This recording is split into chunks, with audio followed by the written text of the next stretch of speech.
The NBA Gambling Podcast on the Sports Gambling Podcast Network is presented by WynnBET. WynnBET is now live in Arizona, Colorado, Indiana, Louisiana, Michigan, New Jersey, New York, Tennessee, and Virginia. From boosted same-game parlays to live in-game odds, WynnBET has what you need to win. Sign up today, bet 100, and get a $100 free bet at sportsgamblingpodcast.com/WynnBET. That's sportsgamblingpodcast.com/WYNNBET. State restrictions apply. We're also brought to you by the SGPN NFL Playoff Challenge. $500 in cash and prizes up for grabs exclusively on the SGPN app. Welcome, everyone, to the NBA Gambling Podcast, part of the Sports Gambling Podcast Network. It is Thursday, January 12th, is it? Yep, 11:04, currently on the East Coast. Here to get into the NBA schedule for Thursday night, and we'll recap what we saw from Wednesday night. But joining me here on the Thursday episode, it's Delonte Smith. Delonte, how you feeling, my man? Pretty good, man. Just ready to give out some winners, hopefully, for tonight to make up for the show on Tuesday. But overall, pretty good. Not too bad. At least we got more than 2 games tonight. Yeah, we're usually used to like 2 or 3 games on Thursday schedule, but we're it's been kind of consistent this week. We've had about 6 or 7 per night. Yeah. I think another 6 games here tonight as well in the association. Couple of good matchups. I'm sorry. On the schedule here tonight. A lot of injury news we need to get to as well for a lot of these games. So we'll discuss that as we go game by game on the schedule here tonight. But last night, Delonte, how did your night turn out? Yeah, pretty good. Just had the Knicks. They tried to give me a heart attack with blowing the game and being up and blowing it again. Denver first half was pretty good. I don't think I lost anything last night. Unfortunately, of course, I wasn't on yesterday, so you know how that goes. But overall, pretty good night. Trying to bounce back and make sure we give out some winners today. Yeah, Tuesday was not good for me on the pod. I had the Phoenix Suns team total under 109, and I was feeling pretty good when those lineups came out with Chris Paul and obviously Devin Booker and DeAndre Ayton being out, but the Warriors just did not play any type of defense in that game. And the Suns actually got the outright victory as well, 125-113. I'm not sure if anybody saw that coming, but and you know, like you mentioned last night, they, as expected, the Phoenix Suns came out flat against the Denver Nuggets. And they pretty much covered the first half, first quarter, and full game. Did the Denver Nuggets, made it look pretty much effortless. And of course, last night it's a night, Delonte, where they only scored 97 points. Right, exactly. It's just how it go, man. I see Maddie in the chat. It's what you got to explain. I'm guessing it was probably either my Tuesday picks or the sides that I was on last night. I had the Hawks plus the 5, and I had the Pacers plus the 5 as well last night. And I know you and I were Oppo last night. You had the Knicks and I had the Pacers, but I think that really I think the bigger news from that game is Tyrese Halliburton left the game with, I believe it's a knee injury, and I think the news was that he left on crutches from the arena. Not good. Which hurt because I had Hallie props on the propcast yesterday. So that hurt. I'm pretty sure if he had played in the fourth quarter or even had played the rest of that game, he would have got to those props. But hey, injuries are part of the game. Not much I can do there as far as injuries go. But yeah, like Delonte said, we'll hopefully we can find some winners here tonight. Yep. In the association, John Morant last night was my lone prop winner. He had 38 points against the San Antonio Spurs. He just continues his domination against that team. I did have Kevin Huerter as well, but he was scratched last night, and I pivoted to Keegan Murray on his 3-point shots. And Did he get there? Yeah, he got there last night. He was 4 of 11 from the field. His number was at 2.5. But he went 4 of 11 from 3-point line last night against the Rockets. And I had Şengün's over 14.5, and of course he drops a 10-10-10 triple-double last night, Delonte. Wow. Yeah, it was a couple of late game scratches that weren't on the injury report. I think like Miles Turner. Yeah. I think he was a late scratch. Yeah. I didn't hear about Trey. Maybe I was just late to the news, but I didn't hear about Trey until later on in the day, maybe like 5, 6 o'clock, maybe an hour or two before two. Um, so yeah, that's strange with some of those injuries coming out, and you already made your bet, so it's Yeah. kind of it's kind It of hard to get out of it, especially when Milwaukee jumps out to a 18-2 lead. Like so, Yeah. Hawks did their best to try to come back yeah, and they cover fought that back. game as Yeah, they did. well. Yeah, I they mean, did. look, they came back and tied it up, didn't they? Yeah, In yeah, that they fourth did. quarter. They had the lead. Bogdanovich hit a shot in the corner, Yeah. like a fadeaway jumper in the corner, and they were up two. And then down the stretch, I think they got outscored in the last 2 minutes, 13-2. And Yeah. Giannis didn't even have a good night. He was more facilitating rebounding. I think he had only 7 points. I can't remember the last time Giannis didn't score double digits. You know, the crazy part about last night was I was watching a lot of these stat lines, and if you're a guy that bets on triple doubles, boy, there were some brutal beats last night. I mean, you take a look at Oh yeah. with Giannis last night. If you Hmm. had Giannis, he finished up the game with, like you mentioned, there's 7 points only, but he had 19 rebounds, and I think he had 10 or 11 assists last night. If you had told me which part of the triple double he wasn't going to get, I think points would have been my last thing that I would have Exactly. selected or Exactly. last stat Yeah. category. Yeah, they did a I mean, I know he wasn't as aggressive as he usually is. He Hmm. was playing more of a facilitating role, but I thought the Knicks did a good job of, giving him multiple bodies Hawks. and yeah, playing a little pack line defense, making sure that he's not steamrolling everybody. He's seeing two or three defenders at a time. Yeah. But unfortunately, Drew Holiday turns into Michael Jordan in the clutch. Yeah. He just can't Two miss nights in down a the row. stretch. Yeah, he just can't miss down the stretch, which is Yeah. yeah. So Last night, yeah, Giannis 3 of 10 from the floor. Did yeah. finish up with 18 rebounds, 10 assists, like we mentioned. And then Jokic, if you had Jokic triple double last night, he fell short by an assist, which I mean, yeah, I think you kind of probably, I don't know, say predicted, but there was a good chance that that game was going to be a blowout after what Phoenix did the previous night against the Golden State Warriors. But Jokic finished that game with 21 points, 18 rebounds, and 9 assists. And then the last one, if you had Sabonis triple double, 25 points, 14 rebounds, and 9 assists. So two Wow. guys in the late games that fell 1 assist short of getting triple doubles. But yeah. Anything else from last night, Delonte? I didn't see much other. You touched on the Halliburton news, so I'm waiting to Yeah. see how bad that is. Hopefully, not too bad. Yeah. Um, I think Boston, they were playing extremely poor in the beginning, and then New Orleans cut the lead back again, uh, and they just took off even without Smart. And I don't think Robert Williams played either, if I'm not mistaken. Oh, he didn't. Uh, yeah, so honestly, I like the lineup better. I don't know if you watch a lot of that game, but I like the lineup better when Brogdon's in versus Hmm. Smart. I feel like Brogdon is more of a they have to guard him more than they do Smart, so he's more respective from being able to shoot the ball because Brogdon was a 50-40-90 guy when Yeah. he was at Indiana. Was it Indiana or Yeah. Milwaukee? When it was Indiana. Indiana, Hmm. yeah. So they got to respect him from deep and also from the mid range. So I think their offense runs a lot more fluid with Brogdon in. Now, of course, Brogdon's not the defender that Smart is, but Hmm. I mean, Brogdon's not a slouch of a defender either.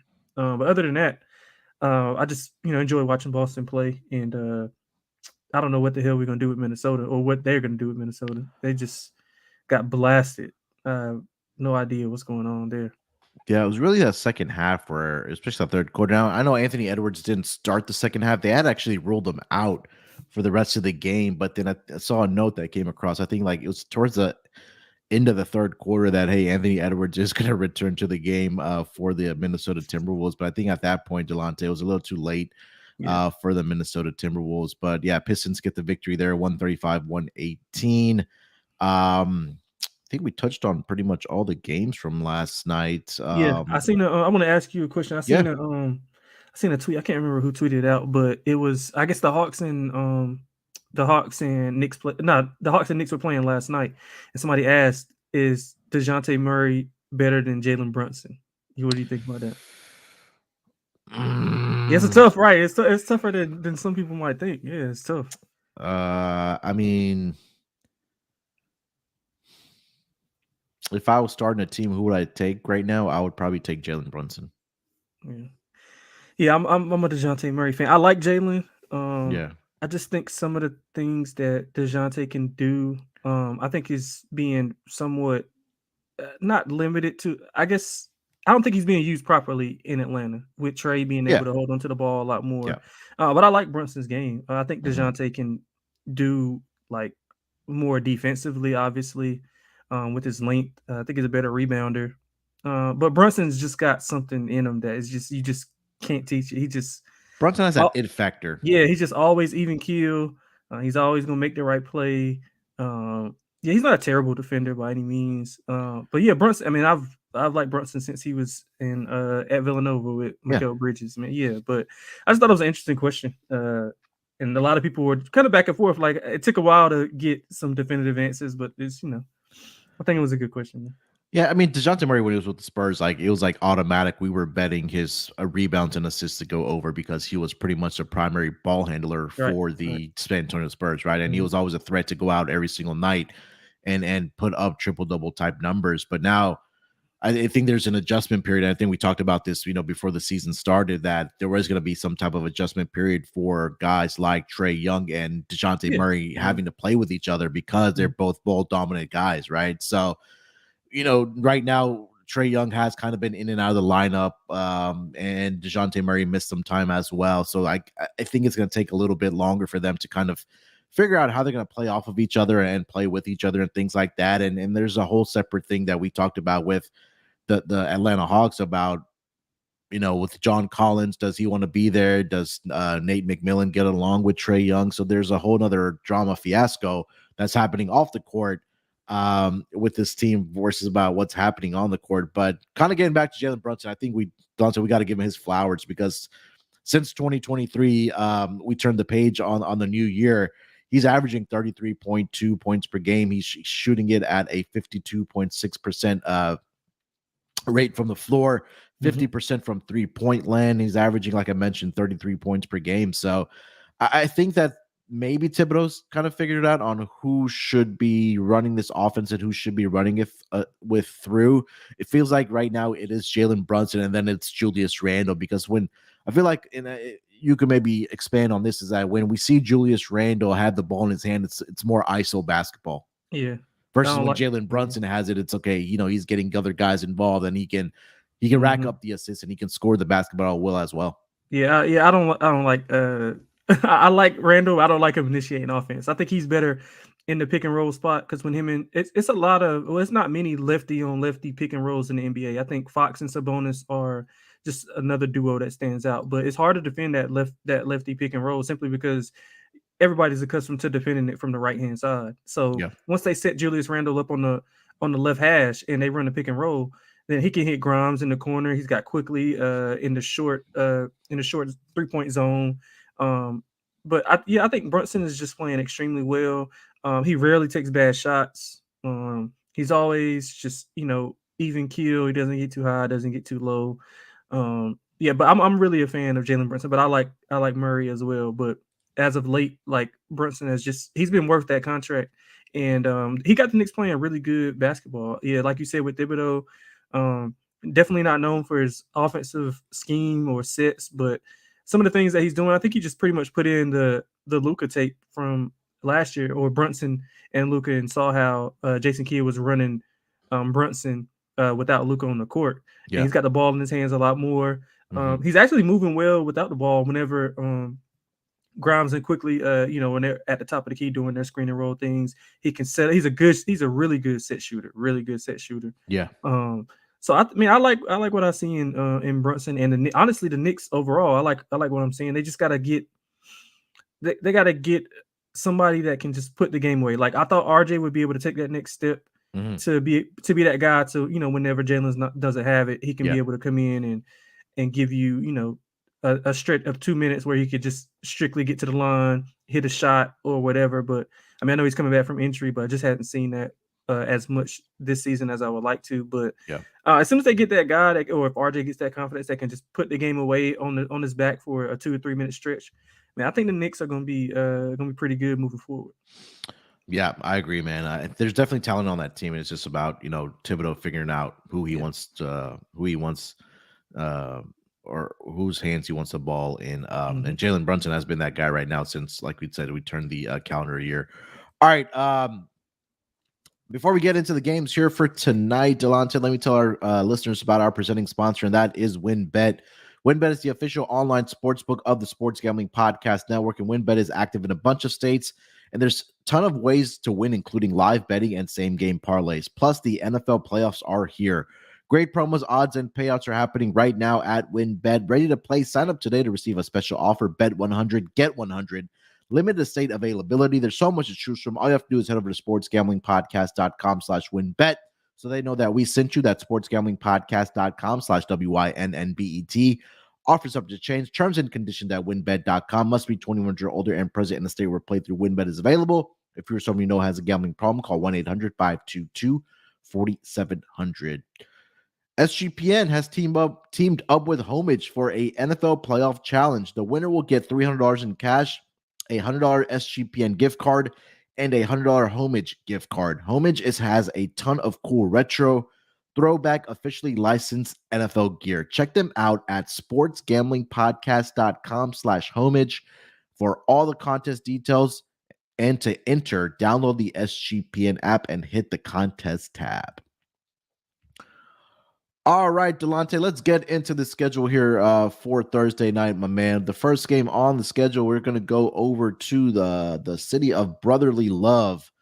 The Oklahoma City Thunder are in Philly tonight to take on the Sixers. Looking at the opening line for this game, currently seeing that the Philadelphia 76ers opened up as a 9-point favorite. That number has now been bet up to -10. Total is sitting at 234 in this game. That number's been bet down to 233. Looking at the injury report for both of these teams, pretty clean injury report for the Sixers. Everybody is a go. For the OKC Thunders, we know the usual suspects are on the injury report. Pokuševski and Jeremiah Robinson Earl continues to be out with the right ankle sprain. These two teams did match up, I believe, on New Year's Eve, and the Sixers did get the victory there in that game. Let's see here. 115-96, if I'm not mistaken. Yeah, there you go. 115-96. Yeah, on New Year's Eve. The Sixers have won 6 games in a row against this OKC Thunder team. Seems like they have their number. You kind of look at the ATS numbers here for this both these teams as well. OKC has been one of the better teams against the spread, at least on the road. Let me double check this here. If it's right, I got 11-8. Yeah, 11 ATS. and 8. Yeah, just double check that for me. But I didn't update. I didn't update this morning, but I had it. Yeah, 11 and 8. let me Yeah, just double check to make sure. I see 25-16 ATS overall, 11-8 on the road. Yeah. Here, let me quickly do this. 11-8. Yeah, you're correct. 11-5 as road underdogs so far this season. But let's start with the side here, Delonte. -10 right now for the Philadelphia 76ers hosting the OKC Thunder. Yeah, man. I like Philly. Honestly, Philly is playing now as well as I thought they would play early on. I was like higher on them than pretty much anybody coming into the season. I thought that they had the depth with having Shake Milton in and DeAnthony Melton. I think they had all the tools to get it done, and they started off kind of slow, and it was, dang, are we gonna fire Doc or like what's going on? And then Embiid gets hurt, and then they weathered the storm with Embiid. Maxey gets hurt, they weathered the storm with him. So I think that the injuries gave those guys some confidence going in, and which is why they're playing as well as they are right now. And I know a lot of people don't like laying big numbers in the NBA, of course, with the way that an NBA game can be turned upside down in a blink of an eye with a 3-point shot. But Philly has been one of the best teams in covering big numbers. They covered 10.5 against Charlotte, 8.5 against Golden State, 12 to Detroit, 15 to Detroit, and 12.5 to Indianapolis. So that's on my count. That's 1, 2, 3, 4. That's basically 5 games that they've covered with a spread similar to to what we have here. And I know you said it opened 9, so I just threw in 8.5 for Golden State. The only game they didn't cover was 13.5 to Golden State. So Yeah. in covering big games, they do it. They do a good job simply because of the dip. And matchup wise, I mean, I love OKC. One of my favorite teams to watch. With all of those young guys, and we went over the numbers how they are on the road. I just think inside Joel's going to be a problem. Hmm. He dominated the last meeting, and He had a that they triple won. double.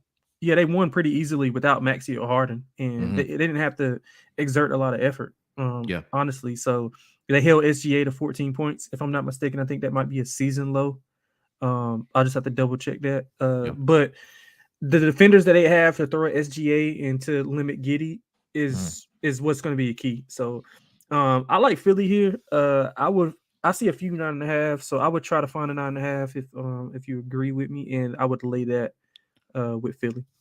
Yeah, SGA has struggled against against the Philadelphia 76ers in his career. Like you mentioned, the last matchup he only had 14 points in that game, but last year he only had one good game. We had 29 points, and since he's joined the OKC Thunder in that trade with Paul George, he had 24, 14, and like I mentioned, 29 in the last game on New Mhm. Year's Eve, where he only had 14 points in 23 minutes. And he has only shot above in it, none of those games with the OKC Thunder against the Sixers has he shot above 50%. And that kind of speaks volumes to me, especially for a guy like SGA who likes to attack the basket, right? And we take a look at the stats for the Philadelphia 76ers. They're one of the better teams as far as defending the paint this season. They're only allowing 47.6 points inside the paint, which ranks number 6 in the entire league. So I think that might be the difference here tonight as well. And again, like you mentioned, that Joel Embiid should be able to get whatever he wants inside tonight against this OKC Thunder team because they just don't have the size or a guy that can really contain um, a guy like Joel Embiid. Mhm. Thunder allowing 52 points per game inside the paint, which ranks 24th out of 30 teams. So not very good there. But Delonte, one thing that I really like in this game, I'm going to take the Sixers in the first half.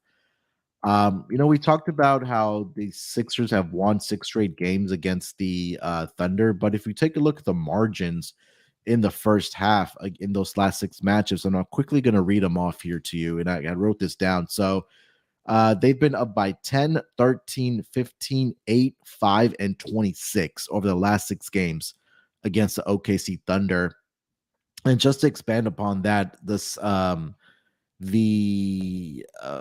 the Sixers at home over their last 10 games against the spread are 6-3-1.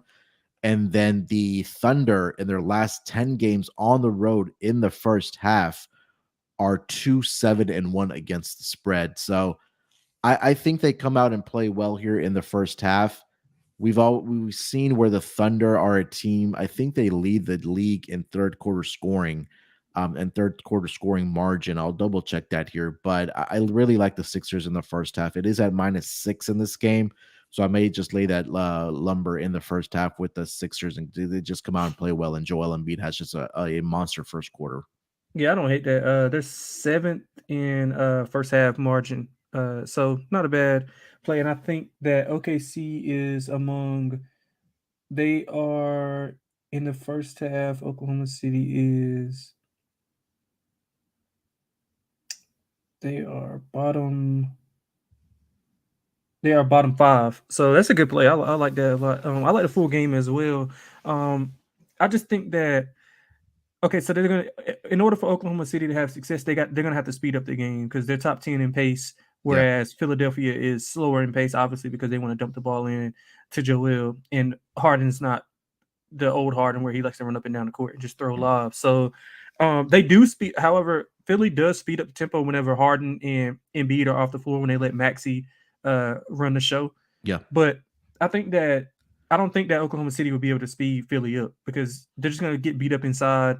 And even with how SGA is defended, he got multiple defenders to throw at him. I mean, even Matisse Thybulle might get in some action to help defend. I think he played a big part in that game back on New Year's Eve. Mhm. So I think that'll be a big disadvantage for the Thunder, which will lead me into a player prop I like later on when we get to that. Yeah, quickly on the total here. This number, like I mentioned, opened up at 234. It's been bet down to 233. Any thoughts on the total? Both teams have been playing to the over. Oklahoma City's last 5 have went over, um, and also Philadelphia's last 5 have went over. I wouldn't play the under at all. I mean, I just think that even though Philadelphia doesn't play at a higher pace, they're efficient when they're scoring. So Yeah. I think they'll pretty much be able to get what they want inside. So no matter if it's a fast paced game or not, they can still get to the total, just being efficient and scoring on every other possession. And Oklahoma City, I mean, they're gonna have their times where they're running and gunning, Hmm. but I just I don't know if the defense is going to be as good as expected from both sides. So I would lean to the over, honestly.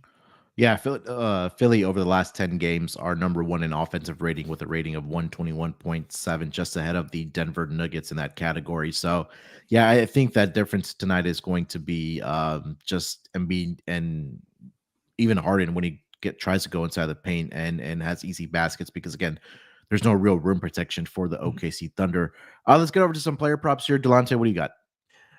Man, quite a few. So I seen somebody in the chat was talking about Giddy. I like Giddy over 28 and a half points, rebounds, and assists. He's went over 5 of the last 7. And another one of my favorite props that I like is Jalen Williams, the number 8 Jalen Williams. So just make sure It's don't get that mixed confusing. up. Say it again. Said it's confusing when you have two Jalen Williams in Yeah. your starting lineups. Right, right. So it's the one it's the guard Jalen Williams or the guard slash forward, and the other one is a forward slash center. So the Santa Clara Jalen Williams.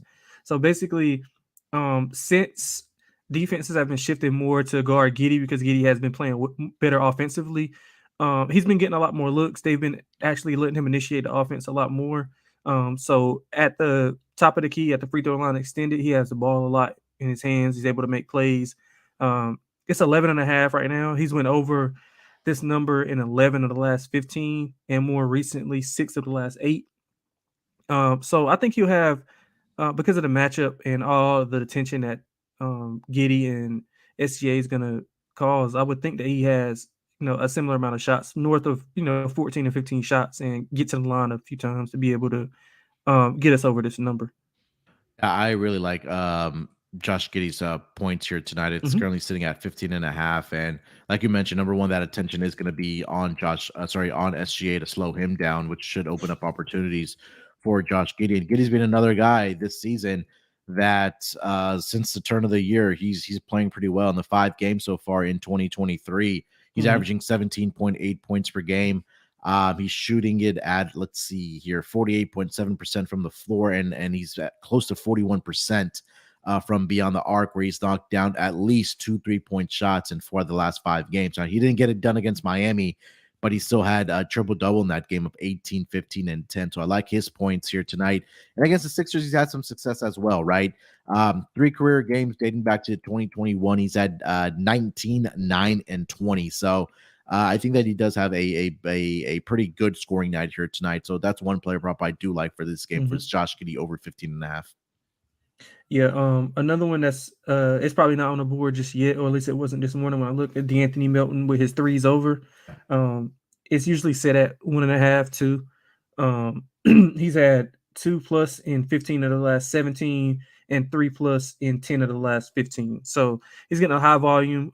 With that second unit, he's playing extremely well. Mm, Him and Maxi really feed off each other. They're able to get things going for the offense with which allows Harden and Embiid to sit on the bench. And that's another reason why I would lean to the over, because when Harden and Embiid sit, Doc usually staggers their minutes so they both sit at the same time mm, early on, and then later on he'll bring in Milton to play with Embiid and give Embiid a rest, and then put Harden back in. So yeah, usually in those staggered minutes, the pace speeds up a little bit more, which plays towards OKC, which could lead to the over. I was looking at Embiid rebounds too. He had 13 in the last matchup. We already went over. They don't have a lot of rim protection. The yeah, only thing is, um, I don't know if OKC is going to be able to get a lot of shots up to where he can get a lot of defensive rebounds. So he'll mostly have to get it on the offensive end. yeah. Um, yeah, I would lean to Joel Embiid over 10.5 rebounds. He's went over in the last 3, and that 13 rebound performance against OKC is included in that. So just a few that I like. Yeah, last two games against the Thunder, he had 19 rebounds and then 13 rebounds in the Mhm. most recent matchup on New Year's Eve, like we talked about. So, Yep. yeah, I like that look as well. Any other player props for this game or anything else for this game, Delonte? No, I think that's pretty much it, except for my man Maddie throwing shots at Kobe. What's up? What's up with that? Where do you say that? I didn't see it. He was like, "All good, you Oh, guys." Colby. Yeah, man, you missed my guy Kobe. Kobe, man, Kobe is hilarious, man. All right, let's get over to the next game of the night. It's going to be the Boston Celtics in Brooklyn to take on the Brooklyn Nets. Looking at the opening lines for this game, I did see the Boston Celtics open up as a 3.5 point favorite. The number's actually been bet down to -3 right now. Total open up at 227.5. That number has been actually it's been bet down slightly. I'm seeing some 226.5s out there. Still see some 227 and a halves out there as well. Let's get to the injury report here. Boston is on a back-to-back here. So no injury report submitted for them yet. For the Brooklyn Nets, Nick Claxton is probable tonight. Kessler Edwards is available as well. Obviously, the big news for the Brooklyn Nets is that they are going to be missing their best player and their superstar, Kevin Durant, for at least a month with an MCL sprain in his right knee. So it's going to be life without Kevin Durant for at least the next month for the Brooklyn Nets. This is going to be the first game here for the Brooklyn Nets without Kevin Durant. I don't know, I forgot who was pointing it out in the Big Winner was pointing it out in the comment section. Celtics on back-to-back situations so far this season. They've actually been really good. They're 6-0 straight up, 5-1 against the spread on back-to-back nights. They're 4-1-1 to the over in those 6 game on back-to-back situations. Dante, as far as the side, man, I really didn't know what to do, especially with how the Nets are going to play without Kevin Durant. Who's going to be that starter for them in that starting lineup? But you really can't ignore what Boston has done on back-to-back situations so far this season. What are you thinking about the side? Yeah, I'm kind of conflicted as well. I kind of want to be contrarian and take the Nets because I know a lot of people are going to be on the Celtics. Yeah. As far as like public sentiment, but can't ignore that stat that Big Winner put in the chat. Like that's pretty big. And the Celtics usually get up. They usually play up to the level of competition. Now, life without Kevin Durant. Last season they were 8-19. Mhm. Without him in the lineup. Now, I don't know how many of those 27 games were without Kyrie as well. I'm just not 100% sure. It just gave me the stat that I looked up was just 8-19. But, it's a different coach. Obviously, Jacque Vaughn's getting a lot more out of those guys than Steve Nash was. Of course, there's no replacing Kevin Durant. So it's going to be difficult, I think, to mostly replace him defensively because he's been playing extremely well defensively and as a rim protector. So that's just one less defender they're going to have to throw at Jason Tatum and Jaylen Brown. Um, like you said, I'm kind of back and forth. I really don't know like what to do with the game.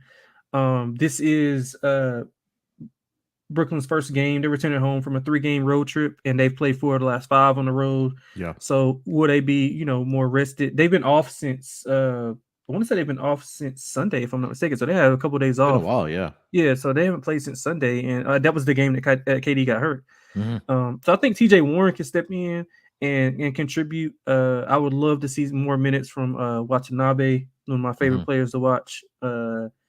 He's really good at stretching the defense, but all in all, I just don't know 100% how Boston's going to treat this game. Of course, they want to play all their guys, but I don't know if they're going to, if there's a letdown factor because KD's not playing, so maybe they're trying to look past them or thinking they could just, roll out of bed and beat them. Interesting to see how Kyrie plays, being the star of the show. Yeah. Usually, he's going to get up a lot of shots, so I'll be looking at his player props for sure because he's definitely going to get the shots up without KD Mhm. in the lineup. But as for the side, I would just be contrarian and just wait and play the Nets, see how high it gets and play the Nets. Nothing I'm strong about, but just being contrarian. Yeah, 6 out of the next 7 games for the Boston Celtics are going to be on the road. They start obviously here tonight on a back-to-back situation against the Brooklyn Nets here tonight. So, I mean, if you put a gun to my head, I would lean with the Nets here. Just like you mentioned, I think the public will probably be all over the Boston Celtics here, especially on thinking, hey, it's a short number, -3 Mhm. without Kevin Durant. What could go wrong, right? So I Yep. think I definitely do lean with the Nets here, just as a contrarian angle for this game. But I just want to sit back and kind of watch what Mhm. the game plan is going to be for the Brooklyn Nets, and something that we can incorporate into our handicap going forward, at least for the next month, where they don't have Kevin Durant, right? We'll see how is Kyrie going to be. Is he going to be a score first mentality, or does he want to get his teammates involved, right? So maybe Yeah. looking at assist props for Kyrie Irving, where Yep. the market hasn't adjusted yet. So I think that's something that we do want to look at going forward for this team, and how they approach it without Kevin Durant. Um, Thoughts on the total here, Yeah. Delonte? It's currently sitting at 220. Let's call it 228. Yeah, I would lean under, but I'll be playing the first half total. I think it's 117.5 was the last number that I seen. Um Defensively, I mean, the numbers are staggered because they're KD numbers and not without them, but they've Yeah. only allowed 110 plus points once in the last 5 games. Mhm. Um, 4 of the last 5 have went under. Boston's playing more of an over, but the second leg of a back to back, they could come out, a little rusty, and then also with Brooklyn being off for those amount of days and adjusting to Kyrie, getting certain guys in the lineup who usually don't play with each other, that could lead to, some lack of scoring. So I would rather play the first half under than the full game. I mean, you know how it goes with the short spread. It could be a free Yeah. throw fest, Mhm. and all of that. But yeah, I definitely will be playing the first half under 117.5 simply because of the rust and also the second level back to back for the Celtics.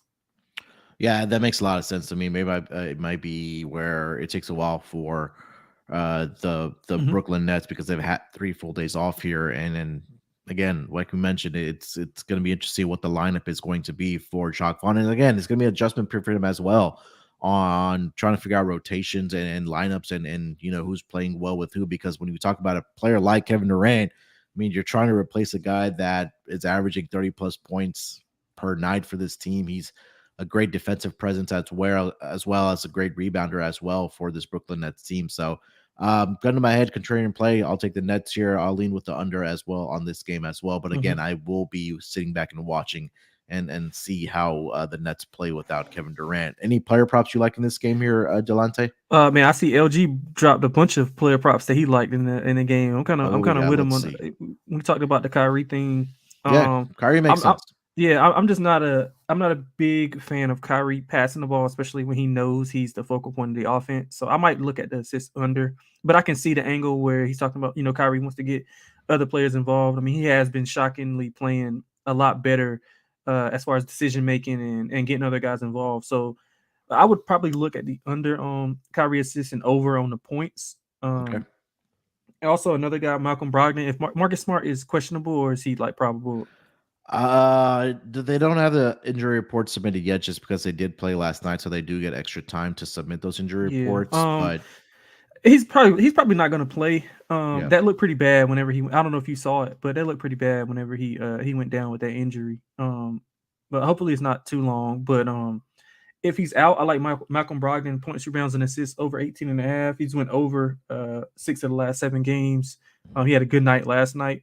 The resistance on defense for the Nets as might not be as good as it usually is with Kevin Durant, knowing that those defenders can play a lot more aggressive, knowing that Kevin Durant is on the back end to be able to clean up the mess if they get blown by. yeah. Um, Another person who I think will step up is Royce O'Neal. I like his points, rebounds, and assists 17 and a half. He's went over in 4 of the last 6 games. Mhm. And without KD, he should get a more expanded role. He can play a lot more to that point forward role to get Kyrie the ball on the dribble handoffs and get out in transition to score a few. And he's been scoring pretty well, even with KD in the lineup. So Yeah. those are a few that I like tonight. Yeah, I was waiting for TJ Warren props here tonight, but I Yep. think that's going to be more closer to game time, because only player props I see right now for Nets players are Ben Simmons, Kyrie, Royce O'Neal, and Nick Claxton. Again, we don't know who that fifth starter is going to be Yeah. for the Brooklyn Nets. So, yeah, definitely we'll be watching this game here tonight. All right, let's get over to the next game of the night. Another doozy here. It's going to be the Milwaukee Bucks headed down to South Beach to take on the Miami Heat. This line opened up in favor of the let's see here, the Miami Heat at -2.5. That number's been actually bet up to -4 between these two squads. Total opened up at 219. That number's now sitting at 217.5. Also see some 217s out there as well. Looking at the injury report for both of these teams, Milwaukee is on a back-to-back. So again, um, we'll have to see who's going to be in, who's going to be out. You did mention before we got on the show that Chris Middleton is a game time decision here tonight, Delonte. Yeah, that's what I seen. I think the Bucks beat reporter tweeted out saying that he was going to try to participate in shoot arounds early on and see how he feels. And they got him listed on the app as a game time decision. So that's a positive sign for Milwaukee. Yeah, 100%. Again, like we mentioned, Bucks are on the back-to-back here. For the Miami Heat, the guys that are officially out, Dwayne Dedman, he's serving that 1-game suspension. Tyler Hero is out as well. And Kyle Lowry is out for this game as well as Caleb Martin and Duncan Robinson. So 5 guys out there, guys that are probable tonight. Bam is officially probable.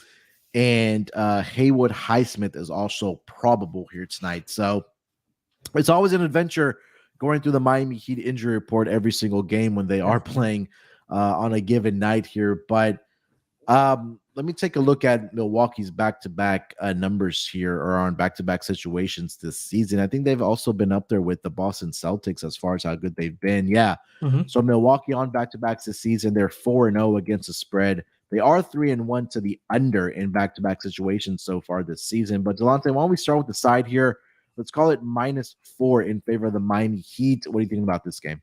Yeah, I would probably lean to Miami. I don't know how Milwaukee exerted a lot of effort last night. So I'm not sure how those guys are gonna, respond to playing a physical. Miami's gonna be a physical defensive team if they, get Bam back in the lineup. And Jimmy a go for this game? Yeah, Jimmy is in Okay, for yeah. this So game. and Jimmy usually rises to the occasion and plays well against good opponents. So that's something that he does and takes pride in. So I like Miami. I think that they've been playing a lot better basketball as of late. They've covered 6 of the last 10, and 3 of the last 5 most recently. They've been playing better on offense, even though they still rank bottom 5 in offensive efficiency. A lot of that's due to Jimmy Butler just getting in the lane and getting to the line. So those numbers are kind of staggered, but I just like what I'm seeing from an eye test perspective by what Miami's doing with the guys that they're doing it with. So it's a lot of plugging and playing with some of those guys being in and out of the lineup. If Bam is back, he should have a big night because I don't think Lopez will be able to guard him. I'm not sure if they'll play more small ball in this line. Is Kyle Lowry playing as well? Lowry's out. Oh, okay, yeah. So they'll use Bam more in the point forward spot. He'll bring Brook Lopez out of the paint, and I think he'll be able to run those pick and rolls with Jimmy Butler and get inside. I know, real. He's not gonna want to hear that about Bam, but it's a decent matchup for him. Yeah. Giannis should be in for a big night. Bam is gonna try to guard him, but we've seen in the bubble how Giannis, destroyed pretty much everybody on the Miami Heat. So. It's actually been a good matchup between both of these teams. They played back to back in the playoffs, the bubble, and then the year after, right? If I'm not mistaken. I think so. Yeah, I know they played Yeah, in the bubble for sure. I think they played last season as well. yeah, I thought so. But yeah, I like the Miami Heat here. Milwaukee has been struggling offensively. They're 7-11-1 ATS on the road. They have won 4 of the last 5. And covered for the last 5, but they're still struggling on the road. Their offensive efficiency has dipped. They're 23rd in offensive efficiency, and a lot of that is just because, they don't have Middleton. Middleton is really the key for their offense. Whenever things break down, he's able to create and get a shot. If he's back tonight, I'm not sure how much he'll play, but I'm pretty sure he'll impact the game and take some pressure off of Drew and Giannis.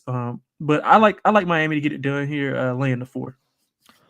Yeah, Giannis has struggled against this Miami Heat team. If you just look at his numbers, it's not very Giannis-like. I know last game back in March of last season, he had a 28 and 17 night, but prior to that, 15 and 6, 15 and 10, 15 and 9, 26, 13, 10. Got a triple double.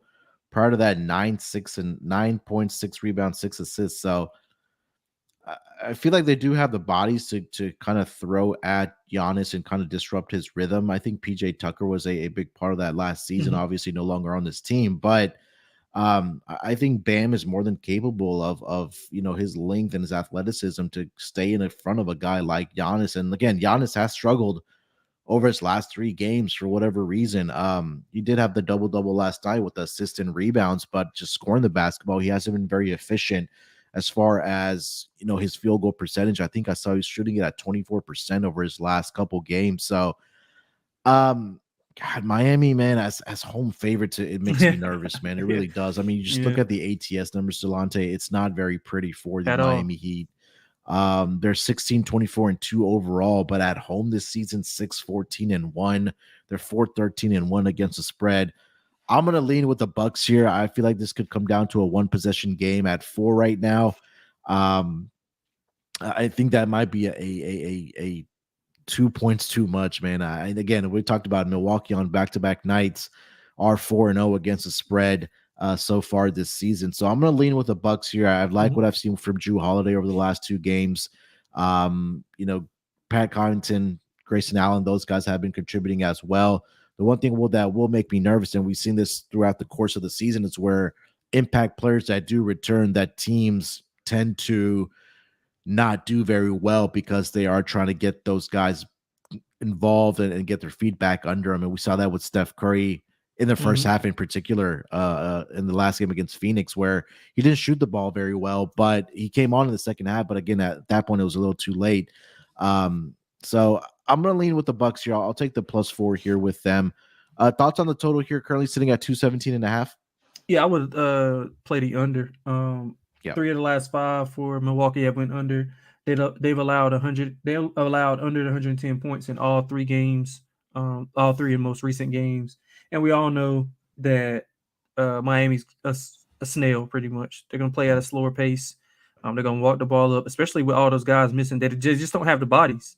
I mean, some Mhm. of those guys are stepping in, playing, and Spoelstra does a great job of having all those guys ready, which I don't think he gets enough credit for having all of these guys ready. It's really no drop off from like player 6 to player 9. Like they just have everybody ready to play, which speaks to the organization and what they do as a team. Um, I don't think it's going to be a lot of points scored. Both defensive minded teams coming in. Like you said, Giannis has struggled. Not sure how Jimmy. I mean, Jimmy is going to do what he does, but outside of him and Bam, without Hero, they don't have a lot of shot creation. They didn't have a lot of shot creation even with Hero.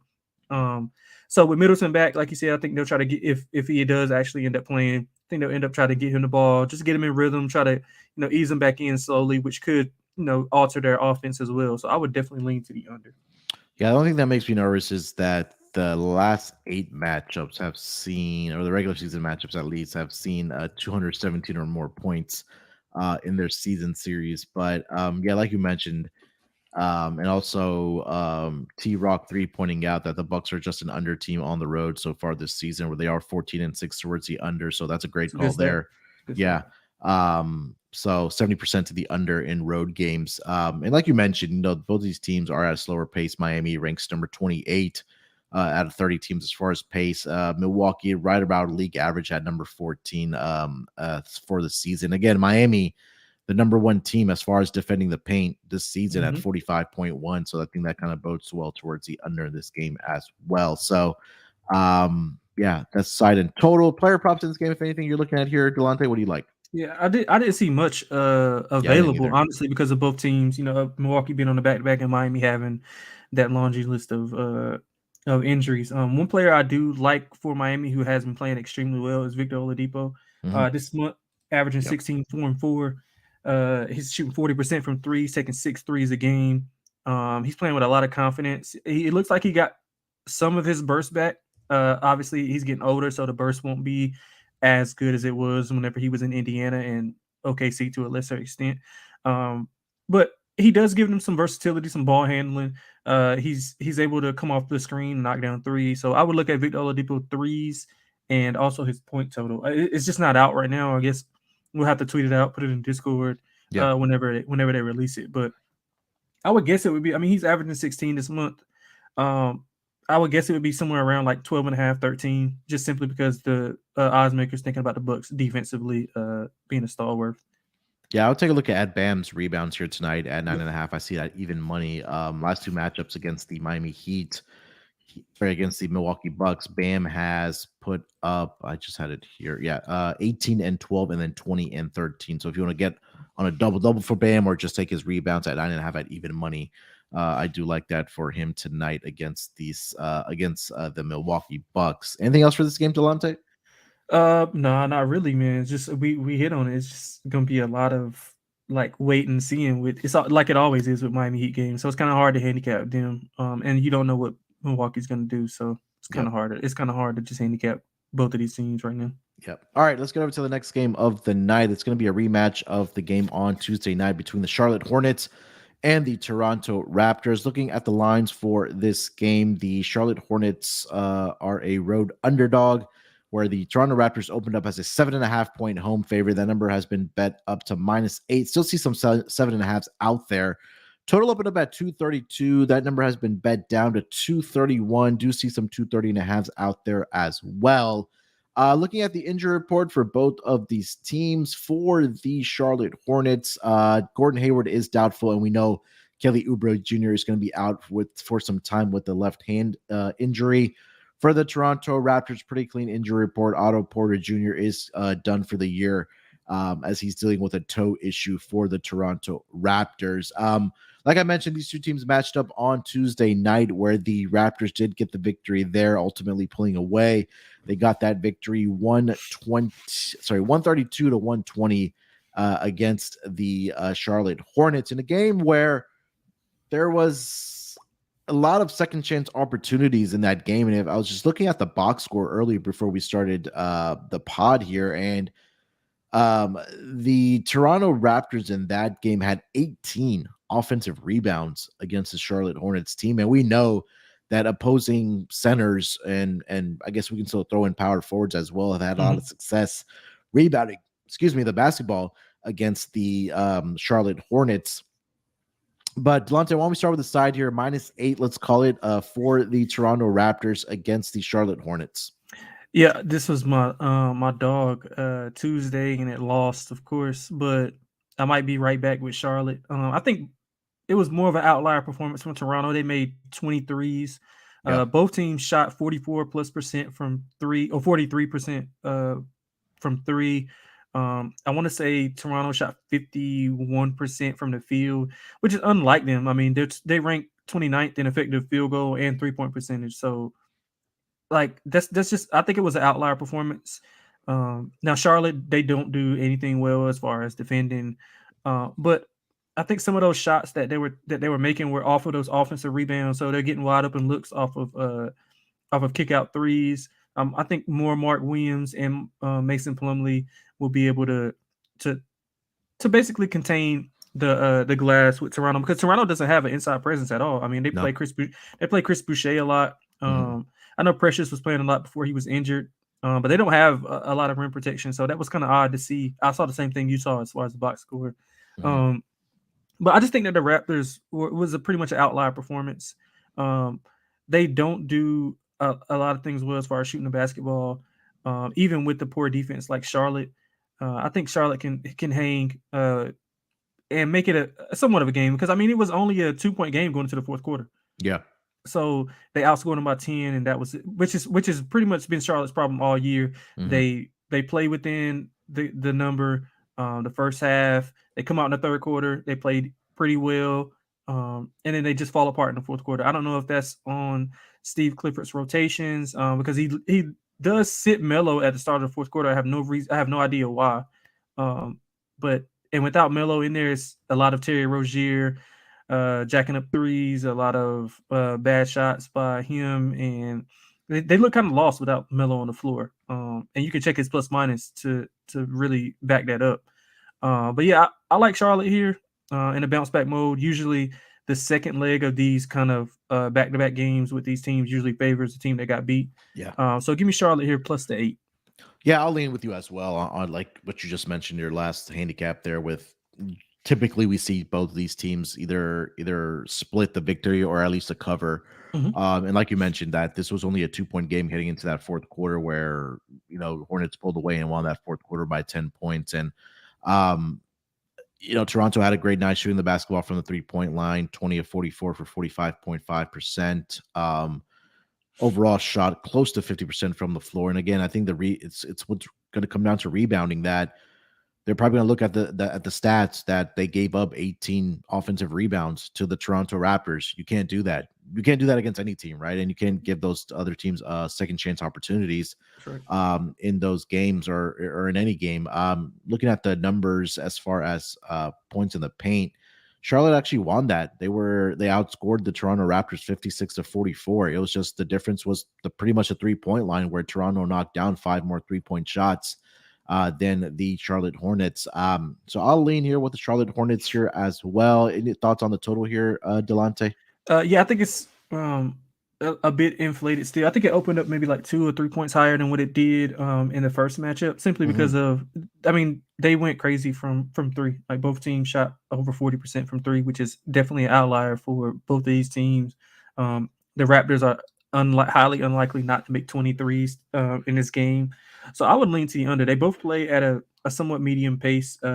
Charlotte does like to push it when LaMelo's on the floor, but it has to be with the right lineup. Like if they Yeah. play with the traditional two bigs, they've been playing Mason Plumlee and Mark Williams a lot to control the boards, so they kind of slow it down there. But when PJ Washington's playing the five, they usually try to speed up and get teams going. But the Raptors, they usually play at a slower pace. I want to say they are bottom five in pace, if I'm not mistaken.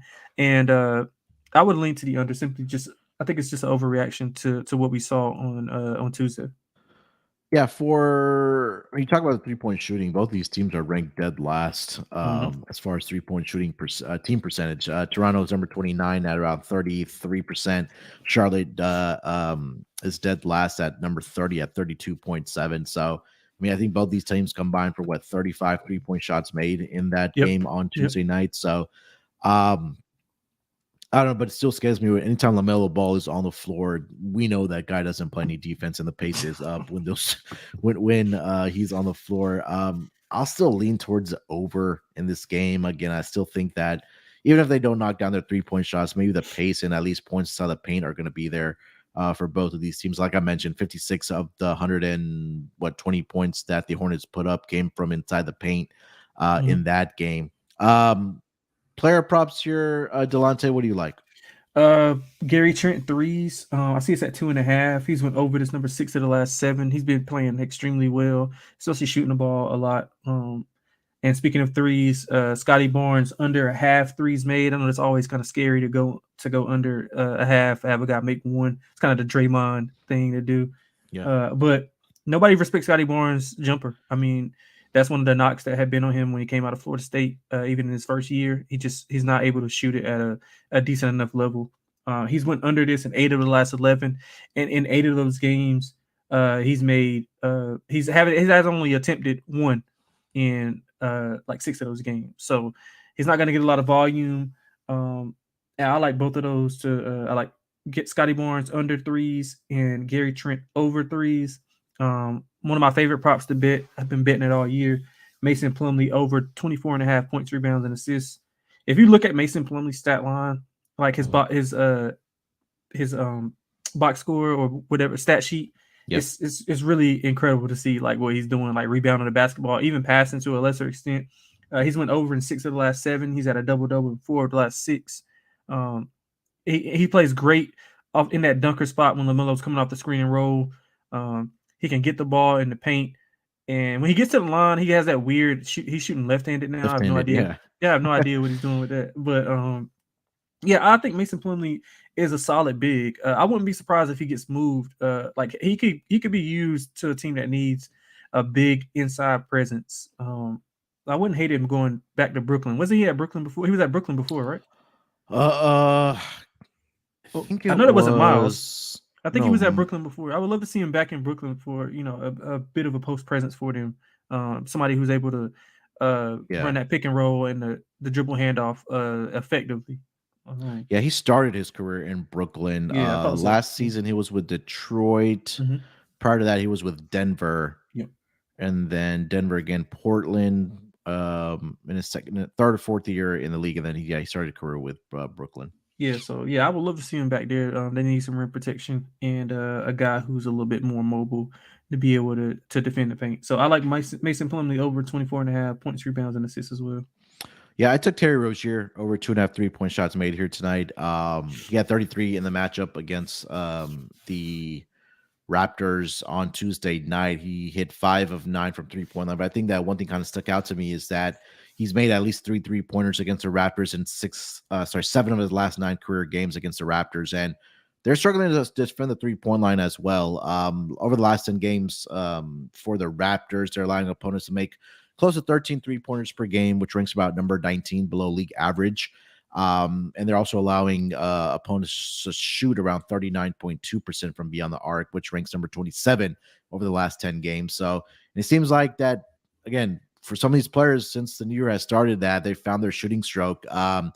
Terry Rozier, he's shooting 39.6% from beyond the arc. He's making an average of 3.8 per game while getting up to 10 attempts per game as well. So I think that probably continues here for him tonight. At 2.5 at -110, I do like Terry Rozier tonight over 2.5 3-point shots made here. Yeah, I want to look at LaMelo over threes. It's 3.5, but I mean that's a bit high. But he's taking like 11, 12 a game. Yeah, he Like is. he's taking an insane clip of threes. Most of them high difficulty level, like step backs and all that. But I would probably lean to LaMelo points. I think he has a pretty good game against his defense. I didn't like the matchup originally, but when I seen it play out and seen how Toronto was guarding him. They threw a lot of zone at the Hornets. I mean, which is pretty warranted because they don't have a lot of shooters per se. Yeah. But yeah, I might lean to LaMelo over his points. So I think he has a pretty good night. All right, let's get over to the next game of the night. That's going to be the Dallas Mavericks in LA to take on the LA Lakers, a rematch of Christmas Day. Looking at the opening lines for this game, the Dallas Mavericks opened up as a 3-point favorite. That number's been bet down to -2.5. Still see some -3s out there as well at a couple books. Total opened up at 229.5. That number's been bet all the way up to 235.5 in this game. Looking at the injury report for both of these teams, for the Dallas Mavericks, the usual guys are out: Dorian Finney-Smith, Josh Green, and Maxi Kleber. And then Dwight Powell is officially questionable here tonight for the Dallas Mavericks. For the home team, the LA Lakers, Patrick Beverley questionable tonight with the right hip soreness. Troy Brown Jr. is probable. LeBron is probable. And we know Lonnie Walker, Austin Reeves, and Anthony Davis are all out here tonight for the LA Lakers. Like I mentioned, Delonte, both these teams did match up in Dallas on Christmas Day, where the Mavericks did get that victory, 124-115 over the LA Lakers. That was a game where LeBron dropped 38 points against the Dallas Mavericks. Now looking to avenge that loss from Christmas Day on their home floor as a 3-point home underdog. What do you like about this game here, Delonte? Oh, you're on mute. I think the Lakers do get a little bit of revenge, knowing that they were a third quarter away from beating the Dallas Mavericks pretty handily on Christmas. Yeah. They scored like 51, 52 points in that quarter. Something outrageous. I'll look it up here. Let me see. Yeah, because I know Charlotte scored 51. 51. Yeah. Okay, yeah. So Charlotte scored 51 in the quarter not too long ago as well. Yeah. But since the new year, like since we flipped over to 2023, the Lakers have covered every single game except for they had a push, I guess, depending on what number you got with Denver, and that was with the Sierra Canyon lineup that they rolled out against them. So I think that they'll get it done. LeBron's coming back. He should be well rested. The bodies kind of do worry me with some of those guys being out, especially Austin Reeves and Lonnie Walker with the shot making or the little bit of shot making that they can do. But I mean, Schroeder and Thomas Bryant have been playing extremely well. Yep. I think Westbrook, to a lesser extent, has been playing under control, playing a lot better with that second unit. I mean, lately he's been playing in the starting lineup. But in order for the Lakers to have success, they're going to have to speed up Dallas. We all know Dallas wants to play slow. They want to let Luka pound the ball for about 20 seconds. and Luka's gonna pretty much be able to get what he wants. That's with any matchup, but specifically with the Lakers. One thing the Lakers do well is the defend the three, and Dallas takes the most threes in the NBA. 47.3% of the 49.4% of their shots are taken from three. So Mhm. this could lead to a lot of fast break opportunities if they're not making them. They shoot a high volume. They shoot it at a high volume, obviously. And the Lakers are top 10 in effective 3-point percentage defense. So as long as they can contain those threes and somewhat limit Luka to a subpar game, maybe like 25, 5-5 or something like that, which is crazy to say as a subpar game for somebody. But um, I think the Lakers got a good chance to win. They're going to beat them up inside. Thomas Bryant, Wenyen Gabriel, LeBron. They're always top 5 in rim rate, which is they shoot 41% of their 41.6% of their shots are taken at the rim, Mhm. and they have the ninth most makes at the rim. The Mavericks don't defend the paint as well. They don't have a paint presence. I mean, Christian Wood is not really a rim protector. So I look for the Lakers to dominate in the paint and be able to limit some of those threes that the Mavericks can take. So I'll take the Lakers +3 as a home dog. Yeah, I'll take the Lakers here as well, plus a 3 here.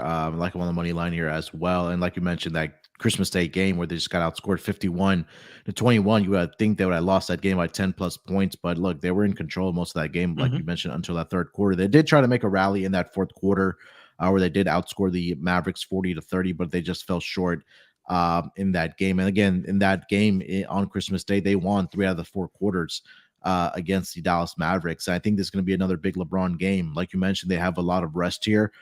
Do the Los Angeles Lakers? They haven't played since I believe Sunday, Mm-hmm. so they've had 3 full days off. I expect LeBron to have a big game here tonight against Dallas. And again, there's nobody really on this Dallas Maverick squad that can, number one, stay in front of LeBron and slow him down, or even like we mentioned, defend the paint for this Mavericks team. So I expect a big game here from LeBron here tonight. I like the money line here as well and the +3. Yep. Uh, Thoughts on the total for this game here? Yeah, kind of torn on the total, just because. But if I guess it's kind of correlated. If you like the Mavericks, then you like the under, the 29th in pace. You got to think that they're going to slow the Lakers down and not be able to have them get out in transition. Dallas is last in fast break points per game in the NBA. And in order for the Lakers to have success, they're going to want to speed up the game. They are second in pace, so if we like the Lakers, we got to like the over. I think. So I would lean to the over since I think we both like the Lakers as well. Yeah, I like the over in this game. I think we'll see more of a back and forth again. I think the Lakers are going to dictate the pace in this game, and like we mentioned, they are, I think, tops in the league, at least over the last 10 games, where they are number one in pace.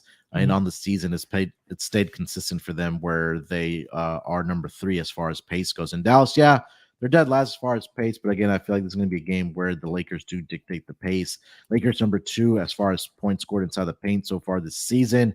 And again, like we've talked about, Dallas just doesn't do a very good job of defending the paint, where they rank number 18. And again, I think we'll just see easy baskets in this game for both teams. So I'll take the over in this game as well. Delonte, quickly, player props you like in this game? Thomas Bryant, love him. Yep. Love Thomas Bryant. Over points and rebounds, he's at I think it was 25 and a half the last time I saw, or Mm-hmm. 20. Yeah, 25 and a half, 26. He's had a double-double in 7 of the last 11 games. He's been dominant in the paint. I don't think it's going to change with Christian Wood on the inside.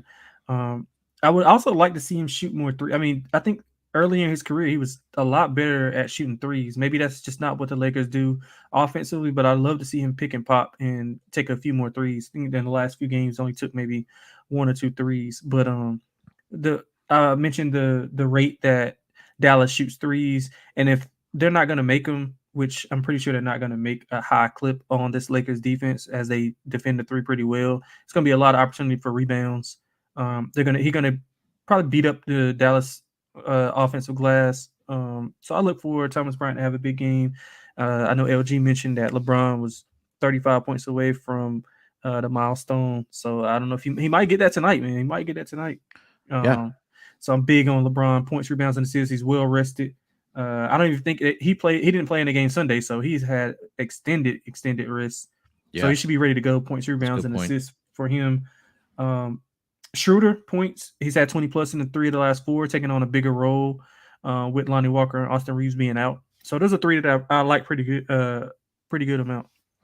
Yeah, I like LeBron's points here tonight as the player prop for this game. Automatically, I was betting Thomas Bryant props on his rebounds. I took over 9.5. Yep. But I would probably ladder up LeBron's here. 32.5 right now is what the number is, but 35 is at plus money and 40 plus as well. I think that LeBron has a big game here tonight. And, Yep. like LG mentioned, that he's 35 away from 38,000. I think that he does achieve that here tonight. He's had 2 40+ point games in his last 5 games, 43 against the Charlotte Hornets, 47 against the Atlanta Hawks. So I think, again, a big game here tonight for LeBron. So I will take Bron props here along with Thomas Bryant. Yep. All right, last game of the night here, Delonte. Let's get into it. The Cleveland Cavaliers are in Portland to take on the Blazers. Looking at the opening line for this game, the Cavs opened up as a 2.5-point favorite. Number's been bet up to 3. Total opened up at 223.5. The number's been bet down to 220.5. Looking at the injury report for both of these teams, for the Portland Trail Blazers, Damian Lillard is officially questionable here tonight with a left ankle sprain. Gary Payton II is probable. Justice Winslow continues to be out with the left ankle sprain. For the Cleveland Cavaliers, Jared Allen probable. Ricky Rubio is going to make his return if everything goes well or a shoot around. They said I think he's going to be playing in about 12 to 15 minutes per game until he kind of gets his feet back under him. And that is pretty much it as far as the injury report. Portland has been struggling over their last several games here. I'm trying to actually pull up their numbers here. So they've lost, let's see here. Yeah, lost 4 straight, I think. Yeah, they've lost four games in a row. They've lost 5 out of the last 6 games. They've only covered 1 game of their last, let's see, 1, 2, 3, 4, 5, 6, 7, 8, 9, 10. Yeah, they're 2-8 against the spread over their last 10 games. At home so far this season, the Portland Trail Blazers are 10-6 against the spread. But again, like I mentioned, they've been reeling a little bit here over the last 10 games. Delonte, let's start with the side here. -3 in favor of the Cleveland Cavaliers. What are you talking about this game? Yeah, I think that Cleveland is going to be the right side to play. Although they haven't been playing well themselves, they are 3-7 ATS the last 10. They struggle on the road, 6-13-1 ATS on the road. They lost a heartbreaker to Utah. They basically blew that game, letting Jordan Clarkson go crazy like that. But Portland, they have been struggling, and they struggle with big physical teams like Cleveland. The guard play for Portland, they don't defend well. We all know Dame is not the best defender. Simons, not a good defender at all. So Garland and Mitchell should be able to get what they want at any given time. And inside, I mean, it's only Nurkic that does a lot of the banging around, and he's likely to be in foul trouble in the first quarter with those 2 big bodies of Mobley and Jared Allen. So I like Cleveland here. I think they're going to bounce back, especially with Dame being questionable. I would probably be off it if Dame was playing, but some of the reports are saying that he might sit this one out. So I would definitely lean to Cleveland. They haven't been playing as bad as Portland, but they haven't been to the level that we're used to seeing Cleveland at. I mean, Portland, I thought, is probably they were one of the better stories early on. I mean, people were talking about Chauncey Billups for Coach of the Year. They were playing extremely well, weathered the storm when Dame was out. But just they came back down to earth really, really fast. They still are pretty good as a dog, 13-9 as a dog. Probably even better as an underdog. Both teams play at a slower pace. I think Cleveland gets the job done with Mitchell and Garden leading the way. Yeah, I mean, I can't get behind this Portland team right now. I think that I would probably go with the Cleveland Cavaliers as well. I don't love this game, but again, just force pick from what I've seen from Portland. It just has not. Has not been very good for them. And now, like we mentioned, Damian Lillard dealing with an ankle injury, so now not sure how effective he will be, or even if he does play in this game as well. Which he definitely does play. I would probably look at Simon's props automatically, just because he's just Simons has done very well in the absence of Damian Lillard this season. So Cleveland, like you mentioned, they're coming off that loss against the Utah Jazz, where it was a huge game, obviously, for Donovan Mitchell returning back to Utah. But I think this is an opportunity for them to have some success inside. I think Evan Mobley needs to step his game up. He just hasn't been very good so far this season. I mean, he had a great, incredible rookie year, but I think they will have success on the glass, rebounding the basketball, maybe creating some second chance opportunities. But I think this might be a Darius Garland game Yep. where Garland gets it going here tonight for the Cleveland Cavaliers, and I don't think there's a lot of perimeter defense for the Portland Trailblazers that can contain both Donovan Mitchell and Darius Garland in this game. So first pick for me, I will lean with or go with the Cleveland Cavaliers as well. Thoughts on the total here? Delonte currently sitting at 220 and a half. Yeah, lately, Portland has been playing to the under. The 24th in pace. Four of the last five went under. And while Cleveland has been has been an under team this year. They three of the last five have went over. That probably is due to some of the teams that they've been playing. They're dead last in pace as well. I would think that this is more of a slow down game, especially if Dame's not in. Cleveland does a good job of defending the rim, so um, I don't think that Jeremy Grant will be as effective as he is, in other matchups. But I would lean to the under, maybe even a first quarter under, thinking both of these teams come out and play a big role defensively, especially with how they've been playing as of late. Yeah, the pace numbers is what kind of really sticks out on the stat sheet for both of these teams. Portland number 26 on the season as far as pace. Cleveland second to last, right in front of Dallas as far as pace and possessions per game. So, Mhm. yeah, I lean towards the under as well. So, well, that's where the money is coming in on this game, where it opened up at what 223 and a half now, all the way Mhm. down to 220 and a half. Starting to see some 219 and a halves popping up as well. I don't have any player props for this game that I do like. Do you have anything that you like? I like Nurkic under 10.5 rebounds. He's been under 8 of the last 11. He's had single digits in 7 of those games. Like I said, both of those big bodies inside with Allen and Mobley. He might get into foul trouble earlier, which Mhm. which always is going to help us. He has a foul problem. You can just look at his stat sheet and see he always racks up 3, 4 fouls a game. So I like him under that 10.5 rebounds, thinking that Cleveland controls the glass, and they're going to have to if they want to, win this game on the road. Josh Hart over 21 and a half points, rebounds, and assists. He's went over 6 of the last 8. He's been rebounding the ball extremely well. I mean, he's Yeah. rebounding the ball better than Jeremy Grant, actually. And I think that some of those possessions will come down to him having the ball in his hands, because Anthony Simons, while he's a good shooter, not the best creator off the dribble. So I think Josh Hart can do a lot more off the dribble, getting those other guys involved. And especially if Dame's out, the ball's going to be more so in his hands to play that, that point guard role. So I like over 21 and a half points, rebounds, and assists for Josh Hart, and Nurkic under 10.5 rebounds. All right, I like it. All right, before we get into our lock and dog for this Thursday night schedule, let me tell you guys about Underdog Fantasy. We're brought to you by Underdog Fantasy, and at Underdog Fantasy, the season never ends. Right now, you can play their fantasy football playoff best ball, the Gauntlet, with $1 million in prizes up for grabs. They also have tons of daily games for the NBA and NHL. Plus, when you use promo code, SGPN at underdogfantasy.com, you get a 100% deposit match up to $100. That's underdogfantasy.com, promo code SGPN. And the NBA Gambling Podcast, we're doing a special basketball bingo giveaway for all the games happening on Monday for the MLK Day games.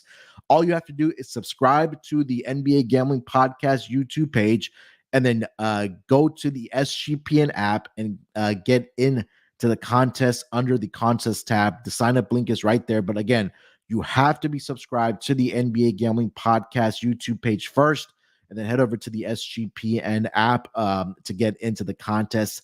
Deadline is before the first game of the Monday. First game on Monday. We're gonna have games all day, so they're gonna be starting early. So make sure to get into the contest. It's free to enter, and again, exclusively on the SGPN app. All right, Delonte, let's close it out strong here, my man. Let's get into our lock and dog for this Thursday night schedule. Why don't you lead us off with your lock and dog? Yeah, man. I'll be spoken at the first game. I'm gonna lay the big number with Philly. We'll say 10, but it's 9.5s out there. You know what I'm saying? If you want to, Yeah. if you search around, you can find 9.5. They're not prone to blowing teams out. I went over the numbers. I think it's 6-1 with the spread of 8.5 or more this season. I think it's a bad matchup for Oklahoma City. So I look for Philadelphia to come out and play extremely well. Embiid should dominate, should have a 30 and 15 type of game. So look at his props over. So I'll lay the big number with Philadelphia, thinking they win by 12 to 13 points in this game. All right, what do you got for your dog? Man, for the dog, I'm gonna go with the team who hasn't lost ATS this year, the LA Lakers. I'm going with them, going with LeBron, and the game. They're gonna get it done. They're well rested. I think Dallas is gonna come in and be stifled by that 3-point defense that good 3-point defense that the Lakers play. I think the Lakers should win by 6 or 7 points in this game. They got the revenge factor coming in.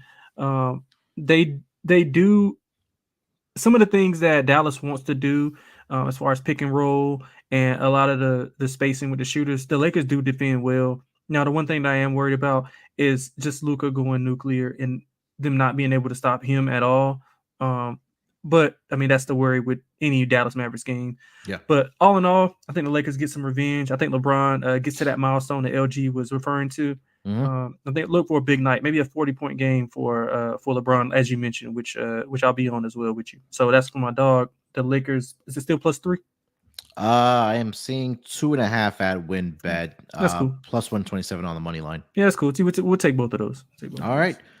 All right, so for my lock, I'm gonna go to the same game as you, but I'm just gonna take the Sixers in the first half. C minus 5.5s out there at plenty of books. We talked about the numbers of how dominant the Sixers team has been against this Thunder team over the course of the last 6 games, especially in the first half. On the road of their last 10 road games, the Thunder are 2-7-1 against the spread, while the Sixers at home over the last 10 are 6-3-1. They've done a great job defensively on SGA. I think that continues here tonight. And we know, like I mentioned, OKC Thunder are a great third quarter team. So I'm going to expect the Sixers to continue their domination in the first half against the Thunder here. So I'm going to take the minus 5.5. I think they should be up by close to 10 points. It might be an 8-point type of game at the half. For my dog, it's going to be the same game as well. Yeah, it's going to be a player problem. I'm going to go with LeBron here tonight, man. I think he has a big game. Give me the 35 plus points here tonight for LeBron. That's only at plus 115, but I'm also going to go with 40 plus here tonight for LeBron at plus 295. He's well rested. He hasn't played since Saturday. Their last game was actually Saturday, I believe. So they've had a good amount of time off here. He had 38 against the Dallas Mavericks in that Christmas Day matchup. LG also pointing out, like you mentioned, that he's close to that milestone of 38,000 career points.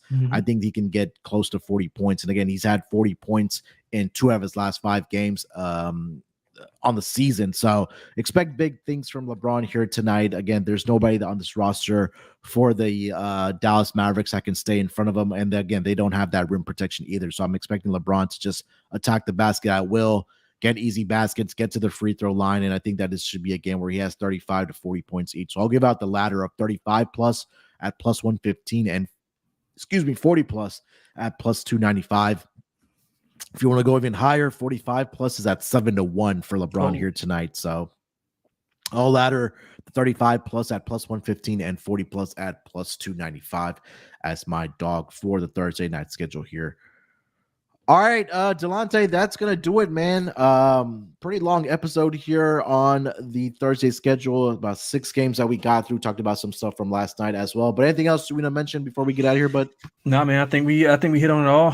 Hopefully bounce back. I think we got some good picks, some good analysis. Just make sure everybody gets the right number, the best number available. And because those lines are moving pretty fast. So just make sure you get the best number. And good luck on the bets. Yeah, make sure to follow Delonte on Twitter at XXLONTEXX on Twitter. Follow me on Twitter at SportsNerd824. Make sure to follow the NBA Gambling Podcast account at SGPNNBA. If you haven't already, make sure to subscribe to the YouTube channel for the NBA Gambling Podcast. That's one step for the ML Day games bingo contest that we are doing. And before you guys leave, make sure to hit that like button for us, man. It really helps us grow and expand the show, get more people to watch us, and just really grow the show. I know we are one of the best NBA gaming pods out there. There's no doubt in my mind about that. All right, Terrell and Scott will be back tomorrow for the Friday game, so look out for them as well. They'll be back usually at the same time. We try to go at 11 a.m. Eastern time. All right, good luck with your bets here tonight. Let's break these books off and let it ride.